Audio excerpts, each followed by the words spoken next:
Oke, halo assalamualaikum warahmatullahi wabarakatuh. Selamat pagi teman-teman semuanya. Hari ini kita akan belajar yaitu resolusi.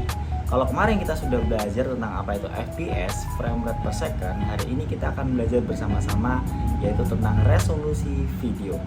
Nah, seperti yang teman-teman ketahui, bahwasanya kualitas video itu ditentukan dari pixel atau seberapa banyak pixel yang ada dalam sebuah video atau pada resolusi yang kita gunakan. Tapi faktor utama agar video itu tetap jernih dan terlihat sangat bening saat kita melihatnya, itu faktor utamanya bukan hanya melalui dari kualitas video tersebut, tapi juga ada dari pengaruh dari bitrate. Nah, untuk FPS bagaimana? FPS tidak berpengaruh pada kejernihan sebuah video. Nah, mungkin di sini kita akan membahas lebih rinci lagi atau secara singkatnya deh. Teman-teman pernah lihat atau pernah nonton YouTube ya pasti ya. Kalau misalkan kita ada di pengaturan paling kanan, nanti kalian akan menemukan pengaturan di bawah sini. Itu pengaturan untuk resolusi video yang akan kita tonton. Coba kalian silahkan tonton dengan resolusi 144, 240, 360, 480 sampai 1080. Nah, ketika kalian menggunakan resolusi yang berbeda, kalian akan mendapatkan kualitas video yang berbeda juga. Nah, maka dari situ, kenapa sih kok bisa berbeda resolusinya? Emang kenapa? Kok bisa begitu? Kualitas video ditentukan oleh namanya pixel ya, atau picture element, di mana pixel adalah sebuah kotak atau sebuah bintik cahaya yang terdiri atau yang disatukan dalam satu layar. Contohnya, pada video ini saya merekam menggunakan 1080 pixel ya. Jadi 1080 pixel dikali 1920 pixel, maka akan menghasilkan jumlah pixel yang sangat banyak atau kerapatan video yang sangat banyak. Begitu pula dengan video yang dengan pixel hanya 720, maka kerapatan pixel tersebut tidak lebih rapat daripada video yang direkam dengan 1080 dan juga seterusnya. Nah, di sini ada beberapa macam untuk pengertian pada pixel. Pada video perekaman 720p atau pixel itu dinamakan HD. Nah, untuk yang 1080 kita sebut dengan Full HD. Kemudian untuk yang 1440 pixel kita sebut dengan Quad HD.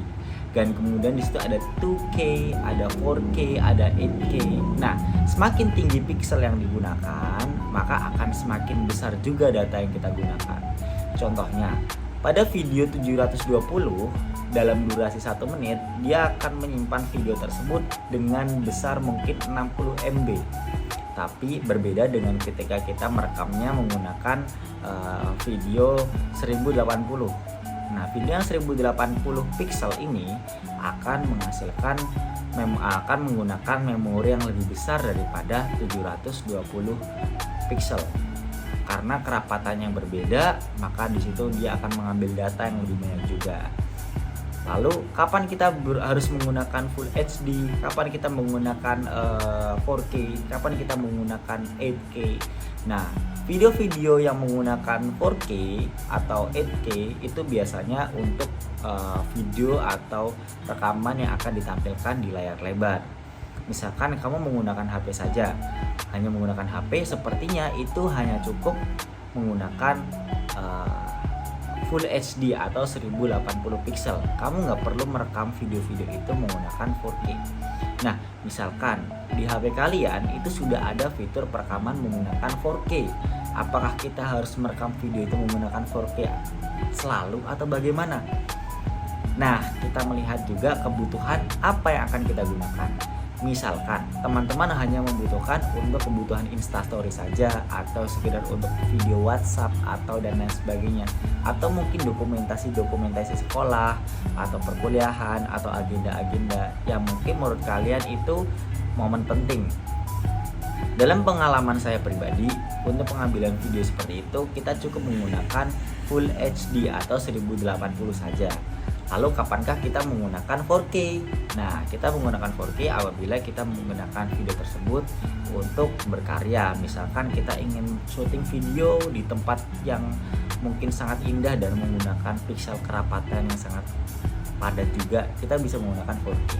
Dan 4K ini biasanya ditayangkan pada layar-layar lebar atau misalkan kita menggunakan TV yang mungkin berapa puluh inch, berapa ratus inch gitu ya, yang lebar banget. Nah, gitu. Nah, pada kasus ini biasanya HP-HP yang kita beli ini atau kamera yang kita gunakan ketika menggunakan 4K, dia akan turun FPS menjadi 30. Tapi mungkin untuk HP high end yang di atas 8 juta, 9 juta atau mungkin 10 juta yang mungkin sudah high end, dia akan memiliki resolusi kamera dengan 4K dengan kecepatan FPS 60. Nah, maka dengan FPS 60 dan juga 4K, maka dia akan semakin menggunakan data lebih banyak. Dalam artian 4K itu adalah 4 kali kerapatan daripada Full HD atau 1080, karena pada resolusi 4K dia menggunakan 4096 dikali 2160 pixel yang ada. Oke, jadi seperti itu penjelasan singkat tentang pixel. Nah, jadi pixel itu penggambarannya seperti ini ya. Nah, pixel ini terdiri dari kotak-kotak, teman-teman. Ada yang vertikal, ada juga yang horizontal. Nah, sekarang kita akan membahas kenapa video itu bisa pecah ketika kita upload ke Instastory. Kemudian kenapa video itu bisa pecah juga ketika kita upload ke story WhatsApp. Pengertiannya seperti ini.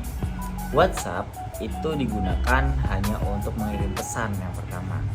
Nah, fitur Instastory hanya untuk memberikan entertainment pada penggunanya. Nah, dalam artian tidak semua orang itu membutuhkan resolusi yang tinggi ketika membagikan cerita mereka. Misalkan saya hanya memiliki cerita yang mungkin tidak terlalu penting untuk kehidupan kalian ya. Kemudian kalian menonton video itu pun mungkin hanya sekedar tahu kalau misalkan saya sedang di lokasi A, B, dan C. Nah, video tersebut akan mengalami proses compressing di setiap media sosial. Entah itu di Instagram, entah itu di WhatsApp, itu akan mengalami proses compressing. Ya, proses compressing ini dalam artian ditujukan agar penonton video yang di video WhatsApp itu akan menggunakan data lebih sedikit daripada data-data yang asli. Misalkan kita bayangkan saja kalian memiliki video sebesar 20 MB. Kemudian Anda upload di satu Instastory. Instastory kalian besarnya 20 MB. Kemudian teman-teman kalian ingin menonton video kalian dan mereka menonton hanya satu kali. Maka mereka harus kehilangan 20 MB. Nah, karena menonton video kalian. So, di sini ada proses compressing gunanya memperkecil dari 20 MB menjadi 1,5 MB. Nah, berimbasnya adalah di laju bitrate. Maka untuk pembahasan laju bitrate ini kita akan bahas di video selanjutnya. Seperti yang kita ketahui bahwasanya HP-HP sekarang itu memiliki kemampuan untuk merekam video di 4K. Ya, ketika kita merekam menggunakan 4K, terkadang kualitas HP perekaman 4K itu tidak lebih baik daripada perekaman kamera yang hanya 1080p. Alasannya apa? Yang pertama, pada setiap perekaman kamera atau perekaman video itu kita mengalami proses pada kamera tersebut atau pada alat yang kita gunakan. Nah, yang berpengaruh pada kualitas video itu adalah pertama sensor kamera, yang kemudian ada prosesor, bitrate, color depth, color sampling, dynamic range, dan lain sebagainya. Dan ini adalah faktor-faktor yang mengalami kualitas video itu bagus atau tidak. Loh, berarti HP ini bohong dong kalau misalkan dia hanya memproses 4K ini, berarti bohongan dong. Enggak, mereka enggak bohong. Mereka benar-benar mengambil video dengan kerapatan file 4K. Tapi kita tidak bisa mengetahui seberapa banyak bitrate yang dia ambil, seberapa besar sensor kameranya. Karena seperti kita ketahui bahwasanya sensor kamera itu tidak lebih besar daripada kuku manusia. Sedangkan sensor kamera itu sangat amatlah besar. Maka untuk kerapatan gambar dan kualitas gambar yang lebih baik itu ditentukan oleh sensor kamera, bitrate, prosesor, dan lain sebagainya. Nah, maka itu bukanlah hoax, tapi hanya saja proses untuk masuk ke tahap 4K-nya itu memiliki beberapa proses tersebut. Lalu apa nih efek samping ketika kita ngedit menggunakan 4K? Nah, efek samping ketika kita menggunakan 4K adalah pertama, yaitu akan memberatkan device kita saat pengeditan. Kemudian memiliki penyimpanan yang lebih banyak atau menyimpan data lebih banyak. Kemudian setelah itu untuk ekspornya kita juga memerlukan waktu yang mungkin lebih panjang daripada kita menggunakan 1080p atau mungkin Full HD. Dan yang sangat disayangkan apabila video kalian sudah taking menggunakan 4K, ekspornya menggunakan 4K, tapi pada akhirnya final uploadnya kalian hanya diupload untuk di story WhatsApp dan hasilnya pecah. Kenapa? Karena ada proses compressing. So, kita juga perlu mengetahui di manakah kita akan mengupload, apakah akan diupload di YouTube, apa akan ditampilkan di televisi dan lain sebagainya. Dan kita juga harus mengetahui kapan kita menggunakan 4K, kapan kita merekam menggunakan 4K, kapan juga kita harus ekspor menggunakan 4K dan lain sebagainya. So, tidak semua video itu harus direkam menggunakan 4K. Sesuai dengan kebutuhan kita dan sesuai dengan apa yang akan kita gunakan serta seberapa pentingkah video itu untuk kita buat. Oke, jadi sekian dari saya. Itulah pengertian tentang resolusi pada video. So next kita akan membahas tentang bitrate ya. Terima kasih sudah menonton video ini, semoga bermanfaat. Apabila ada salah kata, mohon maaf sebesar-besarnya. Saya Devri Habibi. Keep creative and stay humble.